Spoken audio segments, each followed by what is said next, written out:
The morning Marla Jenkins sliced through the reinforced fiber cable in my backyard. She didn't just cut a wire, she severed the lifeline that kept our small Ohio town tethered to the state's emergency alert system.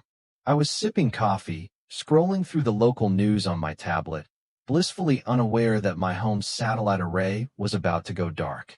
A storm was brewing in the forecast, and I was mentally prepping for any alerts that might ping my system. Little did I know, Marla's garden shears were about to unleash a storm of their own, one that would expose her overreach and spark a reckoning in our quiet suburb of Willow Creek. My name's Tom Harlan, a 52-year-old retired engineer who'd spent years building a backyard fortress of tech, solar-powered servers, a sleek satellite dish, and a shed that doubled as a climate-controlled hub for the county's emergency broadcast network.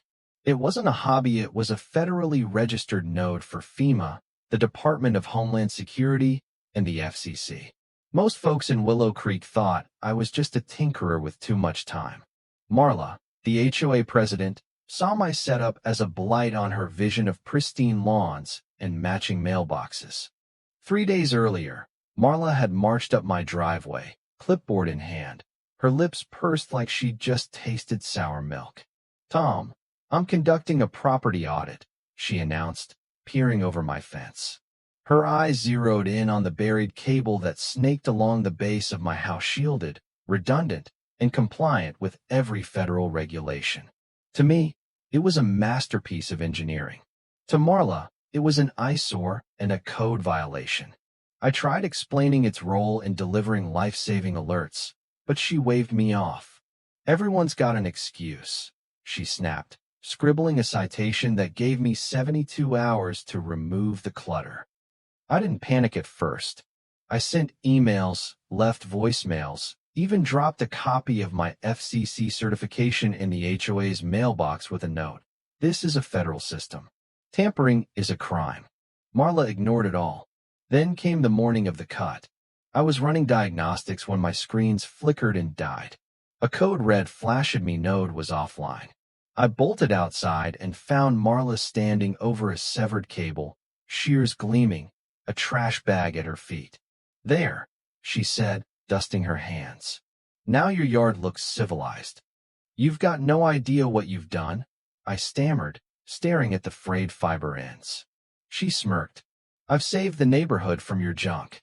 I told her it was the emergency broadcast line, not some cable TV hookup. She laughed, insisting alerts came through proper channels, like the news. My phone buzzed with alerts.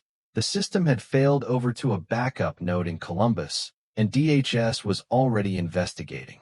Marla had just triggered a federal incident. Within an hour, 2 agents in dark suits pulled up in an unmarked SUV. Marla watched from her porch, sipping tea from a mug that read, "HOA Queen." I showed the agents the damage, the logs, my credentials. When I pointed to Marla's house, one agent asked, "Did she have permission?" I shook my head. "Just shears and a grudge." They crossed the street, badges out. Marla tried her charm, claiming she was beautifying the block. The agent cut her off. "You severed a protected line. That's a felony under Title 18. Her face went pale. They told her to stay put and await a federal investigator. My living room became a command center. Technicians swarmed, rigging a temporary relay while neighbors whispered about the FBI in my yard. Marla's blinds stayed shut, her wind chimes silent. But the real test came when a wildfire sparked in the nearby Hocking Hills. By noon, smoke clouded the horizon, and the state needed my node to push evacuation alerts. The system was barely online, patched with spare parts. If it failed, thousands could miss critical warnings. Then Marla struck again. At 2 p.m., an HOA contracted crew rolled up with bolt cutters, claiming orders to remove my illegal antenna. I caught them inches from the relay, shouting about the FEMA seal on its base. They backed off, but I knew who'd sent them. I marched to Marla's door and called her out. She stepped onto her porch, smug in a floral hat. "Rules are rules, Tom, even in a crisis." I didn't shout. I just said, "You're risking lives. Do this again, and it's not a finite's prison. Her smile faltered, but she shrugged me off. Back home, I activated an emergency override, hijacking local Bluetooth devices to broadcast. This is an evacuation alert. Prepare to leave or shelter in place. Emergency crews are en route. Car radios, smart TVs, even Marla's soundbar blared my voice. She stormed outside, waving her remote like she could mute me, screaming about noise violations. Neighbors ignored her, packing cars and thanking me for the heads up. An elderly couple down the street said my alert was their only warning their phones had died. That evening, at the HOA meeting, I walked into the community center with a laptop and a folder of evidence. Marla sat at the head table, gavel in hand, but her confidence cracked when she saw me. I projected slides, a map of the alert grid, a photo of my relay pre-cut, a federal breach alert, and Marla's monogrammed keychain left at the scene. A DHS agent in the back confirmed the stakes. A senior center missed an evacuation notice because of this. The room gasped. Marla tried to deflect, claiming she was protecting property values, but a neighbor cut in. "You almost got us killed."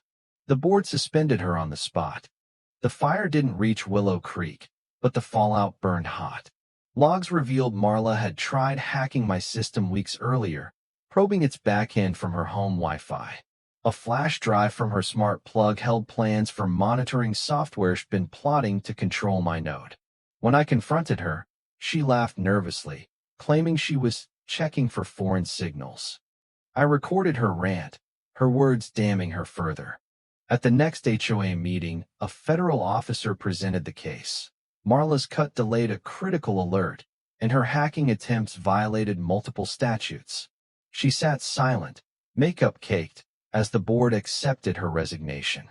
Charges followed: tampering with federal infrastructure and unauthorized access.